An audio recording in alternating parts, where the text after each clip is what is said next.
किसी ऐसे व्यक्ति का धन अगर आश्रम में भी आ जाता है तो जो मतलब गलत तरीके से है बट वो दे रहा है, तो उसका भी प्रभाव पड़ेगा? हम तो मतलब इतना तक महापुरुषों से सुने हुए हैं कि एक बार एक संतों की मंडली ग्राम से निकली तो एक धनी मानी ने निमंत्रण दिया, सब संतों ने प्रसाद पाया और सुबह एक दूसरे की तरफ देखते हुए कहा कि आज तो हमारा संयम नष्ट हो गया। दूसरे का हमारा भी नष्ट हो गया, तीसरे का हमारा भी नष्ट हो गया। तो जो मुखिया थे उस संत मंडली के, उन्होंने कहा ऐसा कैसे हो सकता है, अन्न दोष से हो सकता है। तो उसको बुलाया जिसने पवाया था, तो उसने बताया कि हमारे संतान नहीं, हम कामना से युक्त होकर के आपको पाए, तो सबका ब्रह्मचर्य नष्ट हुआ। मतलब भोजन का इतना बड़ा प्रभाव है कि धन भी पवित्र है, लेकिन आपकी कामना बनाते समय किस भाव में है वो उसका प्रभाव होता है। तो हम लोगों को ये देखना है कि थोड़ा हमारा जो लेने का ढंग है, अब जैसे अपने यहाँ है तो बिल्कुल भगवान के आश्रित है। अगर आप 100 रुपया निकाल के रखते हैं तो हम यही समझते हैं मेरे भगवान ने इसे प्रेरित किया है, क्योंकि मुझे पता है यहाँ वही दे सकता है जिसको श्री जी प्रेरित करेंगे। तो ये उनके मेहनत की कमाई है। वो 100 रुपया की दाल आएगी ना, और जब रोटी पाएंगे तो भजन होगा, लेकिन 1 करोड़ का जब व्यवस्था होगी तो भजन नहीं होगा। वापस में राग द्वेष ईर्ष्या काम क्रोध ये विकार होंगे। तो भोजन का प्रभाव हमारे ऊपर बहुत, वैसे भी कहावत है जैसा खाओ अन्न वैसा बने मन। तो अन्न कहाँ से खरीदा गया, किस पैसे से लाया गया, किस भावना से बनाया गया, उसका भी प्रभाव पड़ता है। इसलिए हम कहते हैं कि ज्यादा बाजार की चीजें भजन करने वालों को बनी बनाई नहीं पाना चाहिए, क्योंकि वो बनी बनाई तो अच्छी दिखाई दे रहे हैं, लेकिन बनाते समय उसकी प्रक्रिया, शुद्धि अशुद्धि, और लघुशंका करके बिना हाथ धोए बना रहा है, उसकी शुद्धि अशुद्धि, उसके भाव, वो सब प्रभाव भोजन में पड़ता है। वैसे ही हमारी प्रकृति स्वभाव बन जाता है जैसा भोजन होता है। तो हमें 2 जगह देखना चाहिए यदि हमारा आंतरिक भजन रुके, किसी वैष्णव का अपराध या भोजन। भोजन शुद्ध और समस्त वैष्णव के प्रति नमन बुद्धि, तो खूब भजन रट के होगा।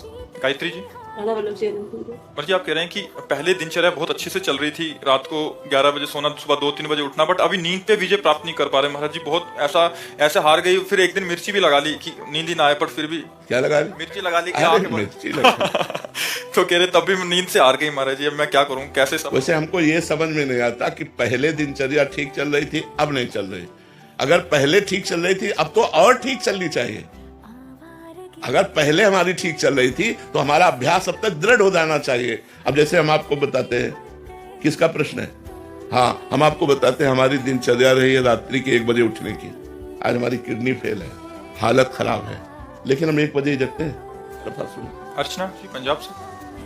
राधे राधे महाराज जी। महाराज जी, जब हम सुंदरकांड, दुर्गा सप्तशती आदि का पाठ करते हैं तब उनका अर्थ समझने का साथ साथ भावना भी करते हैं, पर जब हम बार बार पढ़ते हैं तो कुछ समय बाद केवल जैसे एकमात्र पाठ ही रह जाता है महाराज जी। ऐसे में महाराज जी पूजा फलदायी होगी? हाँ होगी, पूजा फलदायी होगी, क्योंकि आपका मन लगे या ना लगे, जैसे भोजन करते हो तो पेट भर जाता है, ऐसे मन लगे ना लगे आप पाठ करोगे, आप जब करोगे तो आपका हृदय पवित्र होगा, उसका फल आपको मिलेगा। लेकिन स्वाद तब मिलेगा जब मन लग जाए।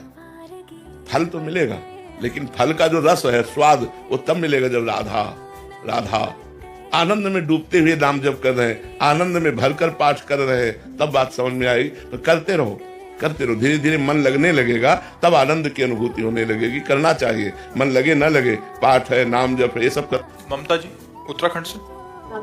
राधे राधे महाराज जी। महाराज जी, मेरा प्रश्न है कि आपने बताया है कि अगर कोई हमारे ऊपर क्रोध या ईर्ष्या करता है तो वो हमारे पिछले जन्मों के कर्म के कारण ही है, लेकिन जो इंसान हमारे ऊपर क्रोध कर रहा है तो वो उसका नवीन पाप कर्म बन रहा है महाराज जी। हाँ, नवीन कर्म उसका बन रहा है, उसका नवीन कर्म बन रहा है, उसको सावधान रहना चाहिए।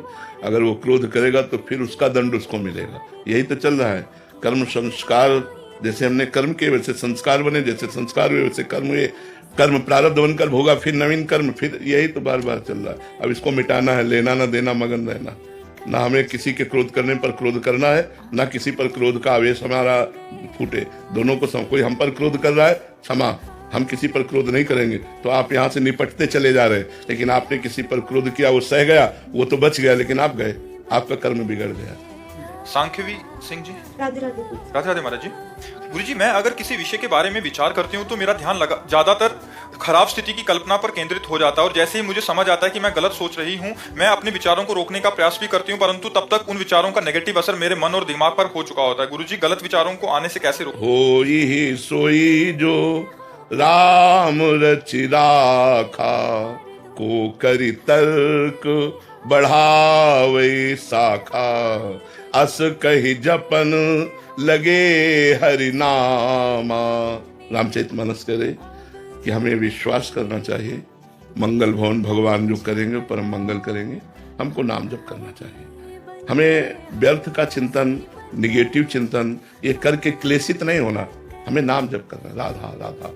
नहीं कल क्या होगा, बहुत बढ़िया होगा, क्योंकि आज हम राधा राधा जप रहे, कल हमारा मंगल में होगा। भगवान मंगल भवन है, वो हमारे अमंगल का नाश करेंगे, मंगल होगा। हम खूब नाम जप करें। देखो जब तक भगवान से नहीं जुड़ा जाता तब तक हम बिना आश्रय के किस पर भरोसा करें कि हमारा कौन साथ दे देगा। और हमें साथी की जरूरत है। इस संसार सागर में कोई प्यार करने वाला नहीं है।